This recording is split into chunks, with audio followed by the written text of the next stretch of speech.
Zaman hayır olsun sevgili seyirciler. Hoş buluştuk. Efirde GRT kanalı Gagauzya Gün Güne programmasının hem de onun götürücüsü ben Polina Barbova. Bugün bizde stüdyoda bulunur Gagauz Akademi, jurnalist, dramaturg, poet yazıcısı, araştırıcı, folklorist, çevirici, Gagauz Millet Gim'in avtoru Todor Ivanoviç Zanet. Zaman hayır olsun size Todor. Hem de çok sağ olun hani katıldınız bugün bizim kol vermemize. Hani ta bir sıra açtınız bize telefonda büyük kodulukla bugün sanırım yazıcıyı sizinle bir kol verim hangisi olacak meraklı her bir yaşayan için. Sağ olun hani çağırdınız. Siz buyur ettiniz ben de geldim. Sevgili seyirciler bir kısa aralıktan sonra biz yine buluşacağız Gagauzya Radyo Televizyonu'nun Cümle Kampanyanın stüdyosunda kalın bizimle.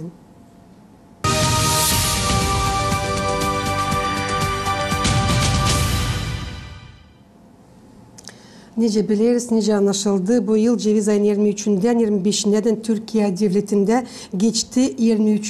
kere su çıktı şehir akşamları. Anlaşıldı. Hani siz de Todor orayı katıldınız. Söylesiniz, kim size teklif etti bu meraklı şehir akşamlarına?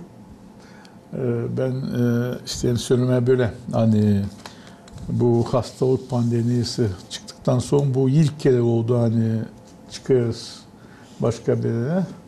Çağırdılar Hataylıları da ama o olmadı kısmet.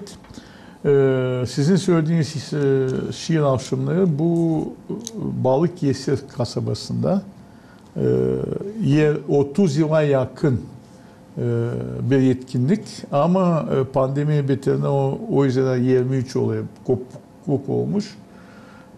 Bana yine sürpriz oldu hani çağırdılar. Hiç bilmezdim. Sonra öğrendim hani bizde var Avrasya Yazıcılar Birliği Yakup Yömer Başkanı Yömer Bey.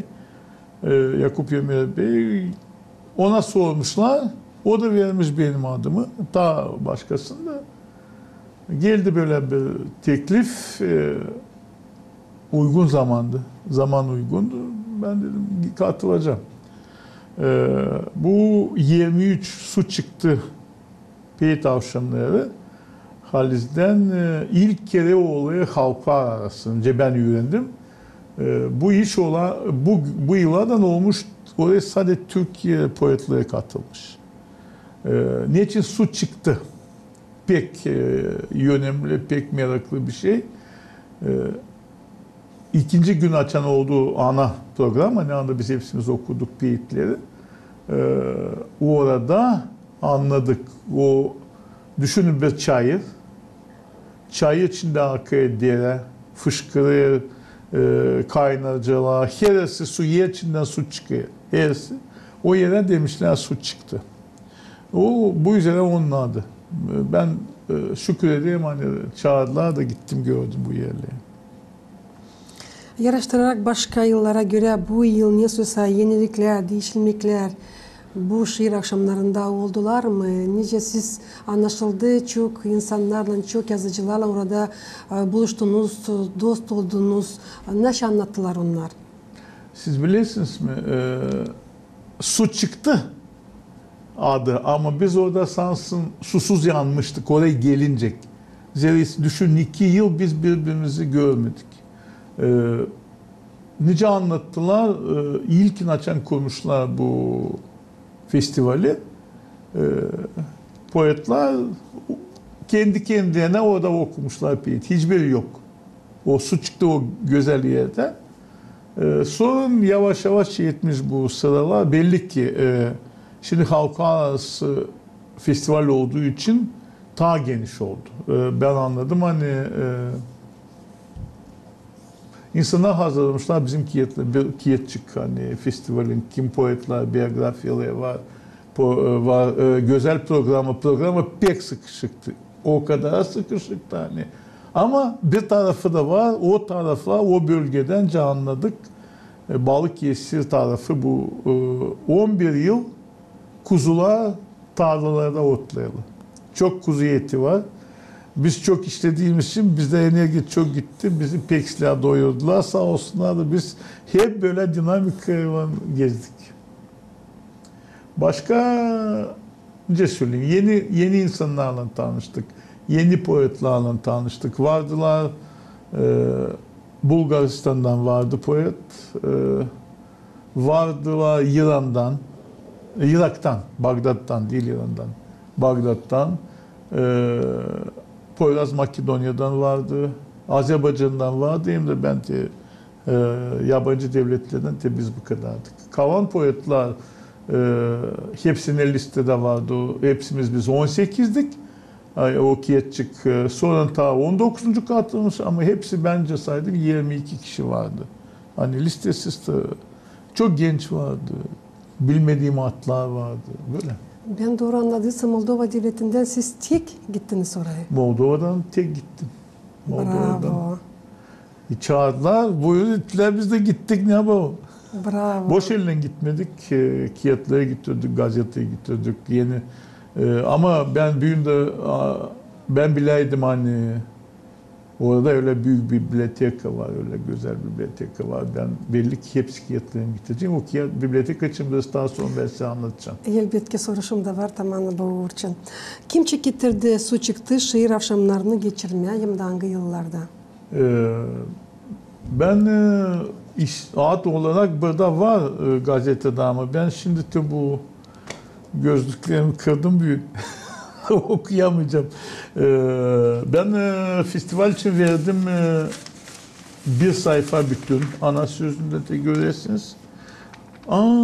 Bir işte gördüm portrede aklıma geldi. Şimdi onu da anlatacağım. Ama poet şimdi ben Attila Maraş. Onlar başlamışlar başta olarak o poet. Onlar başlatmışlar. O zaman nasıl düşünün 30 yıl geri. Hadi 29 olsun 28. Hepsi genç. Biz şimdi de genç ama o zaman genç. Dinamikli. Biliyorsunuz orada çay, her yerde çay geçiyor. O su çıkmış yerde çay oturma, içmeye oturuyor. Belli ki yıkılan veriliyor o yer. Orada sen yokça piyet yazmazsın. Öyle güzel bir yer. Öyle başlamış hem de sağ olsunlar hani siz bilirsiniz aslında ben daha sonunda belki söyleyeceğim ama şimdi uygulama isteyeyim hani her devlette kültüreye, literatüreye, poeziye, ince zanaata saygı varsa da böyle işler dua. Doğru. Anlıyorsunuz mu? Ama devlette saygı yoksa siz ne kadar da istesiniz siz size olacak. İşte biz ikimiz vanca oturalım okuyun birbirimize piyet. Sen sevdiği piyetlerini, ben senin piyetlerini. Ama insanı toplama dini buna lazım bir ekonomik temeli. Ekonomik temeli yazıcılarda yok. Kimde var? Primariyede var. Şimdi bizi çağıran belediye, Balıkesir Belediyesi Primariye. Hiçbir ad söylemeye istemiyorum. Ama belli hani onlar Primariye bibliotekanın onlar bir komanda. Hepsi ciddi karımcalar var. Bizim doğamızda o kadar doğru, o kadar sıcaklı organize etmişler de o kadar düzenli bu iş oldu. Sen onları görmeyesin. Ama o insanlar senin yanında. Hem de değil öyle kim yere gidersin de seni rahata bırakmıyorlar. Sen onları duymayasın. Ama onlar yanında. Onun için sağ olsunlar belediye başkanı. Yoktu adam.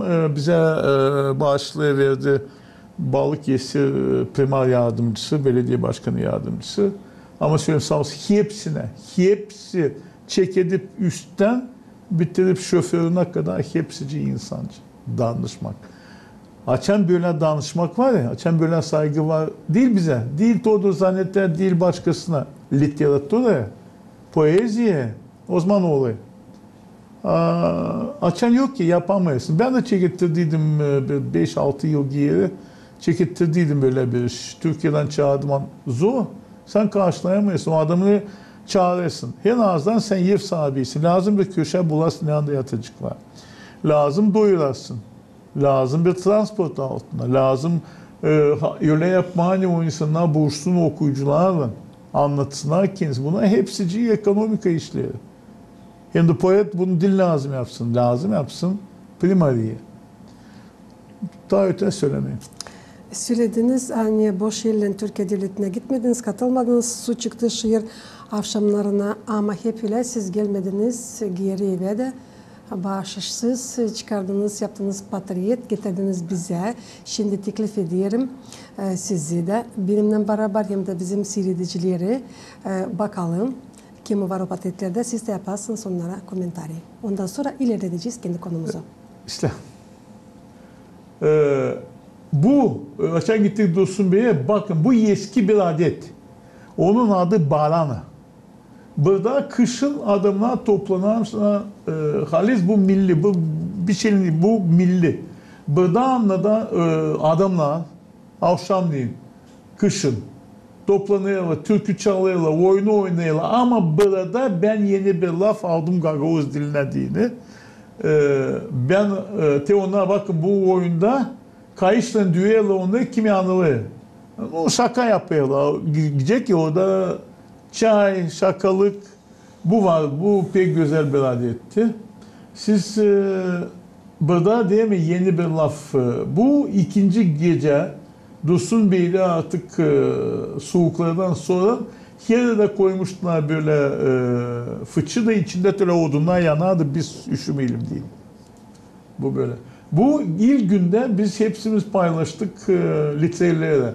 Ben de düştüm bir liseye. Bu liseyin müdürü hanımefendi toplantıda oldu öyle. Biz değil hani uşakların buluşalım. Biz buluştuk. Ondan kim peyit yazıyor literatürü. Bu buluşmadan sonra. Bu bizim ilk akşam Balıkesir'in meydanı. Arkada görürsünüz cami var. Bu akşam sıcaktı. Sonra birden soğuk çöktü. Bu da festival bittiğinde hepsimiz ödül kabul ettik. Ortak patriot. Ben unuttum söyleme. Hani vardı Ülen Afrika'dan da bir poet. Adam benim yanımda duruyor sağ tarafta. Bu bibliotekada. Bu biblioteka için lazım ayrı söyleme. Siz izin verirseydiniz Balıkesir'de doğmuş bir poet Ahmet Kot. Burada yok resimde. Şimdi işarsa resim ben bakın sol tarafta benim yanımda adam duruyor öyle yerlerini tutuyor. Bu adam toplu yaşamasında 100.000 kiyat. 100.000 kiyat. Ne yapıyor Balıkesir Primariyesi Belediyesi? O kiyatlar için yapıyor mahsus bir biblioteka. Bir zdaniye bizim parlament gibi büyüklüğünde 4 katlı şişeli o bibliotekada İstanbul'dan 5 tır kağıt getiriyor, 100.000 kağıt. Orada var biraz şık kağıt. Var, bir adam toplamış. Bir adam. Bu bibliotekada kütüphane diye var Türkiye. Orada yazılı Balıkesir Milli Kütüphanesi. Altında da yazıyor Ahmet Kot kitaplığı. Siz düşünün. Ama değil hani getirmişler, dizmişler sevgini. Öyle yöne düşünün, enerji sistemine. Birinci kat için yanlış söylemeyin, su kattı. İkinci katı soluk kattı. Dördüncü kat ateş kattı. Siz orada git de yaz yarat. Öyle bir şey yaratmışlar. İlk günün oraya gittik biz. Biz patetler yaptık ekip aya çünkü var ta patetler yönümüzde. Ben sanırım hani olacak sizin büyüğün kolayınız. Ta anladasınız kim o patetlerde var bıraktıktan sonra. Ama şimdi sıradaki soruşum olacak. Su çıktı şiir akşamların yıl gününde siz pay oldunuz grupalara da gittiniz şkolalara. Nerede anlattınız uşaklara literatura uğrunda ustalık inceliklerini? Pek güzel soru. İşte burada gördüğünüz direktör, müdür verdi çiçekleri ama bu buluşmaktan sonra. Nice düşünmüşler. İleri ben yoktu. Biz giderdik şkollara 15 minut da hazır. Burada düşünmüşler. Benim gittiğim liseye 2 klasa toplamışlar uşakları. Hani yazıyla pek, yazıyla anlatmak. Literatüre sevindiği. Biz geldik, bir klasa gitti, vardı poet benim yanında bir insan kaldı, o orada kaldı, ben geçtim bu tarafa. Ben anlattım bizim için, Gagavuzlar için. Gagavuzlar için bilmeyelim. Bizim literatürü için, o uşaklar bilmiyor. Uşaklar bilmeyin. Ne anda bilecek kuşak 14 yaşında, 13 yaşında böyle. Anlattım kimimiz biz. Gösterdim kiyetlığımı. Söyledim nice ben işleyeyim. Literatür için. Nice ben yazayım. Ben dedim yani her siz yazarsanız bir piyet lazım birine okuyasınız. Ben okuyayım kendime. Siz de lazım. Siz değil hani o sizi işitecek. Siz dedim lazım duyarsınız nice diyor bu öteye piyetiniz. Sonra bir kızcağız dedi ama uçmuş olarak biz ne dedim ben hep söyleyeyim. Sonra birkaç soru sordular. Da bir kızcağız dedi ben de isteyeyim okuma benim bir piyetimi okudu diyor bu Atatürk için. Çeketti okuma ben durguttum onu. Dedim kızım değildi o. Sen bu piyeti okuyarken duyardın ne bir şey. Evet duyardım. O duygularla oku. Kız açan başladı okuma, için kopuyor. Böyle ben sanayım hani bizden uşaklara neyse kaldı orada bu buluşmada. Kendim için de anladım. Bir hani Türkiye'de literatüre girmek isteyen uşaklar var. Bravo. Yazılı, meraklı, akıllı. Bu önemli. Uşaklar akıllı. Hepsi geldi tiyatratkalarının. Ben olaydım. Ben bir gün orada kalıcıydım o uşaklarla. Master class böyle. Anlattım onlardan da aldım. Böyle. Dediniz hani bu uşaklar bizim için, Gagavuzlar için bilmirler bir şey ama işittiler mi? Hani biz varız bu dünyada. Onlar bizi bileyli Gökoguz olarak. Ona ben dedim Gagavuz bakıyorlar sonra dedim Gökoguzlar biz. Gökoguzlar bileyiz. Böyle biliyorlar ama hani bizim için bir şey bilsinler bilmiyor. Değilse hadi onlar büyüklerde. Problemi değil onda hani bilmiyor. Yaşamak öyle. Balıkesir Bursa'dan öte yanılmazsa 170 kilometre İstanbul'dan 4 saatlik yol. Böyle. Ama uşaklar değil mi? Pek akıllıyım. Ben neyi beğendim? Buradan müdür çiçeklendi. Ben beğendim hani afitsoz yoktu. Sen de giresin, duyuyorsun. Açan o ışıkları hazırlamışlar. Onlar asker gibi. Hepsi duygu var. Böyle bol, güzel. Poezya Yurtusu'nun yıl günün ikinci payında tanıştınız Balıkesir Milli Bibliotekası'ndan. Tanıştık. Burada isterim Todur siz daha derinden anladasınız. Ne kadar meraklı bu biblioteka? Ben temin söyledim ya 100.000 kağıt bir adam toplamış. Ama şimdi ben diyeyim Antep'inde var 100.000 kağıt. Bende yok 100.000 kağıt. Da onları koyun tepeye. Siz bakmayacaksınız. Bakamayacaksınız. Ben de tutmayacağım aklımda nerede benim o kağıtları. Ama burada primariye belediye deriz. O kadar düşünmüş hani yapmış orasını ben deyimce yanılmayayım da hram gibi. Büyükte düşünün kişinin o parlamentin binasını öyle bir bina. Büyük. O kadar büyük. O kadar büyük. Hepsi düşünmüş. Stüdyolar, bölümler. Gagavuzları da buldum. Gagavuz kağıtları da var orada.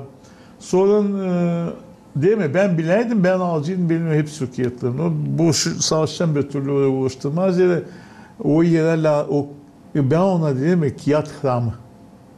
Öyle bir yer. Düşünmüş. Orada ne kadar biz gittik ya orada deyince kilisede hepsi yavaş laf etmiyorlar. Zira studentlar, masteratlar, doktorantlar hepsi işliyorlar. Bütün sisteme bir de bu kağıt açılmış Kırım ayın birinde. Ta yılı yok bu bibliotekanın, kütüphanenin. Ben her gün beni seyrederler bizim büyüklerimizi. Hani her gün kavga düşünüyorlar, ekonomik forumları yapıyorlar, bilmem neleri, paraları harcıyorlar, şarap günleri yapıyorlar. Bir lazım. Alın da yapın böyle bir biblioteka. Danışın insanlara kimden yoksa kağıt var getirsin. Yakmasın ateşin kış gelecek, köyü yakacak kağıtla. Değil ondan onu isteği yakma. Olmayacak neyle tutuştursun ateş. Fikir pek güzel. Böyle bir şey lazım Gagavuz'a. Böyle bir şey. Dil lazım açma marketleri 1000 tane market. Ne için 1000 tane market? Ben kötülemeyeyim. Ben oradan çıktım kanatlı. Ben gezerdim. Gezerdim de hep düşünüyorum. Hep Ahmet Kod Bey'linde bitkide hep laf edeyim de ben doyamadım. Sen bilirsin orada şavk. Oradan şavk geliyor, enerji geliyor. Niçin? O adam belki hepsini böyle toplamacıydı. Ama getirmişler vermişler. Korumuş. Dastanlar, histori. Hep hiçbir kiyede ayırmamış bir tarafa. Тодор, hangi Gagavuz Safturlan kağıtları o bibliotekada var? Siz söylediniz hani, gördünüz hani. Gagavuzya'dan hiçbir haftanın kiyede Todor zaten karı yok. Ama Gagavuzlar için Türkiye'de açılan kağıtlar var. Ne kadar hızlı lazım toplayasınız kağıtlarınızı da orayı yollandırasınız. Lazım. Kim bilermiş? Ben sana Polina size başka şey söyleyeceğim. Ben nereye giderdim şimdi adını? Hep alardım 10, 15, 20 kilo kağıt. O 3 tomlu hepsini alardı. Sonra bana zordu onları. Verirsin de insanlara duygu yok kağıtları. Alırsın o kağıtları. Ha git dedin al. Buraya geldim. Sadece bir kağıdım vardı o kırmızı seçme yarattılar. Ben gördüm. Ben pişman oldum. Hani gittim benim yanımda söz verdim. Şimdi lazım da gidelim Bursa, olacaktı bir toplantı o olmuyor. Ama ben en azından ne benim elimde var kağıtlar değil sadece benim. Ben yollayacağım oraya lazım olsun orada. Balık Yesir Mevle Bibliotekası'nda var bir sergi. Boş bekler Todor Zanet'in kağıtlarını. Angları sanırım tezler vakitte olacaklar orada.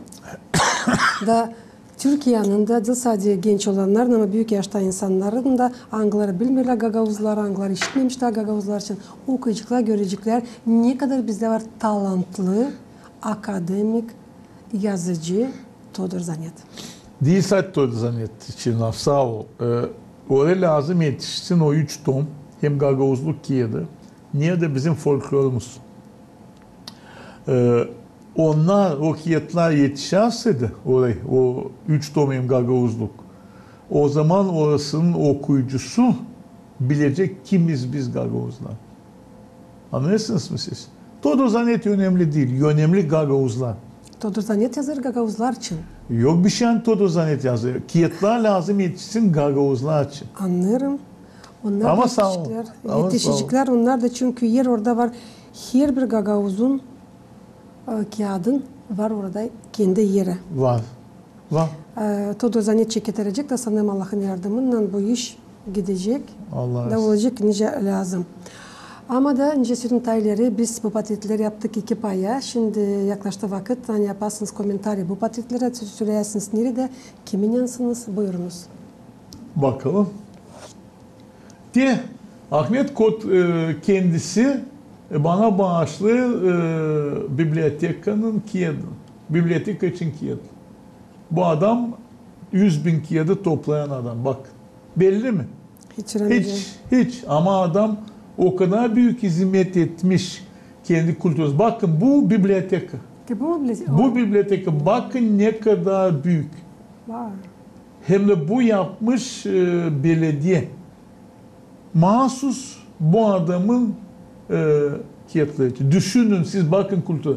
Bu 3. gün biz gittik Kaz Dağları'nda UNESCO tarafından korunan bir park.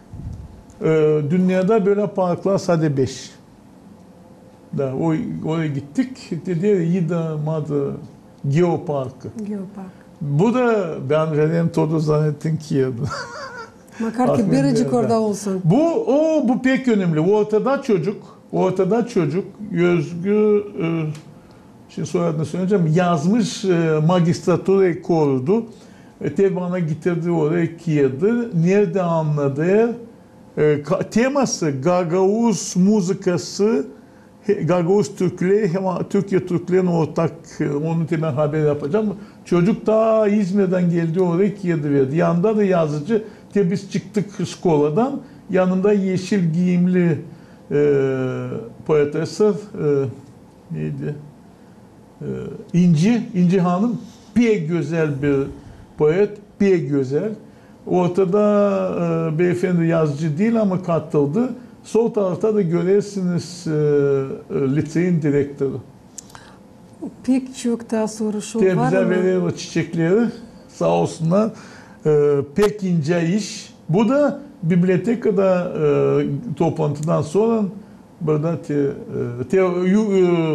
bu adam hani benim yanımda o Yülen Afrika'dan sol tarafta da karşı Çemberli.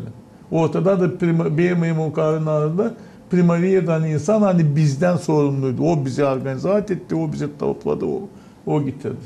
bizim programımız bilirsiniz hani sürtüyor sadece 30 minut. Bu şehir akşamı için vardınca anlatma bir saatten de 2 de 3 de pek meraklı elbette geçti. Ama da atlayacağım birkaç soru da isterim durgunma bu soruda.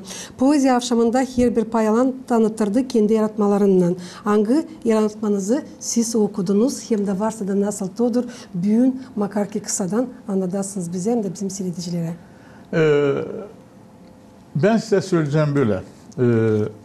Hepsi okudu kendi peyitlerini, güzel peyitlerini. Ben bitki de hep. Son ben düşüneyim. Bu yıl değil, 21. yüzyılın başında oldu 3 katlim. Katlim hatta tipa genocidı. Mora genocidı. Greçya'da yezdiler, kestiler Türkleri. Arnavutluk'ta, ta bir kasabada hep 200, hem de oldu 200 yıl önce Kavarna kasabasında kestiler Gagavuzları. Oldu böyle bir iş. Onun türküsünü ben buldum, yazdım o 3 ciltte, 3 orada. Ve o piyete günü ben o akşam söyledim dedim. Bakın siz anladım hani bizi pek bilmezsiniz. Dedim ben size bir piyete okuyacağım. Daha anlattım kısadan hani ne oldu Kavarna'da. O türküden de ben ona göre yazdıydım bir köpürüp düştü atlarımız. Daha ben onu açan okudu mu? Hem ne söyledi mi? Ertesi günü bir gazeteler çıkmış bir statya. Hepsi yazmışlar, başka gazeteler yazmışlar. Hani o oldu, katıldı. Oldu şiir akşamında katıldı, töbünler. Ama diğerinden kimse bir şey. Bu gazetenin adı Yeni Şafak. Vermişler benim ne ben söyledim Gagavuzlar için hem şiir vermediler ama ne ben anlattım söylediler.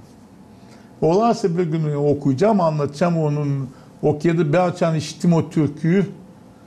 O yazdım bu büyük piyeti de okudum sıradan. Ondan sonra bana hepsine verdiler. O da bana verdi festivalinde. Var mı nasıl gün kısadan anlatırsınız biraz?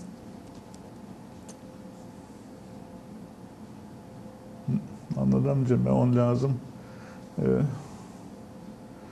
Anladamayacağım. Ben onu lazım okuyayım. Ne için? Böyle başlıyor. Daha 6 aylardan buraya atlı geçtik. Sonra buraya yetiştiğinde köpürüp düştü atlarımız. Bizim kuvvetlerimiz kesildi. Onun için anladığım, bu türküde hani anladığı Kavarna'da önce bizi kesmişler. Orada öyle de diyor. Gagavuzların beyleri, büyükleri diyorlar. Kalkın çocuklar, bize Gagavuz diyorlar. Türküde bize Gagavuz diye birleşelim, Çerkezlere karşı koyalım.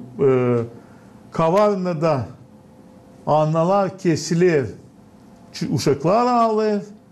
Uşaklar kesilir, analar ağlar. Kavarna'nın sokaklarında kanlar akır. Gagavuzların amiri oturmuş eşikte, Gagavuzları çağırır. Böyle bir şey. Sanırım Todor'un ileriye doğru Allah'ın yardımıyla biz bu anlatmayı burada stüdyoda yazacağız bütünden de olacak her birinin kolayı tanışsınlar ta derinden. Bir replika. Buyurun. Bizim en büyük tragediyamız hani bizim historiyamızı biz yazmadık. Bize anladığı o yalancı historiyi. Bizim historiyamız Türkülerde. Doğru. Onun için açan onu yazdı mı? Okudum diye mi gazete almış yazmış böyle. Şimdi bitki soruşun bir olacak. Zamandaşta literatura uğrunda ne yenilikleriniz var hem de ne niyetlersiniz ileri doğru tiparlama. Şimdi tipardan çıktı bir kağıt. Taman Küçük Panayır'a karşı kağıdın da adı Aya Maria. Başka bir şey söyleyeceğim. Kağıt için onun prezentasyonu yapacağız Kasım'da. Kasım'ın sonunda. Onun için o yeni çıkan için projeler çok. Projektlerin birisi de gençlere yardım etme. Bravo. Hepsi ıslah olursa tezde pek güzel bir genç poetin yadı çıkacak. Çok sağ olun Todor. Hani bulduğunuz olsun. vakit da geldiğiniz kişilerden katıldığınız Bugün Gagavuzya Gün Gündem programmasına. Sağ ol saydın, sen pek sevindim. Hani seslediniz sabırlı. Saygılı seyircilerim, Gagavuzya'nın yaşayanları tabir sayısını getirmesin aklınıza. Hani bugün bizde stüdyoda bulundu Gagavuz Akademi, jurnalist, dramaturg, poet yazıcısı, araştırıcı, folklorist, çevirici, Gagavuz Millet Gim'in avtoru Todor Zanit. Ben size söyleyeyim, kalın sağlıcakla, gelen buluşturalım, kalın GRT kanalında.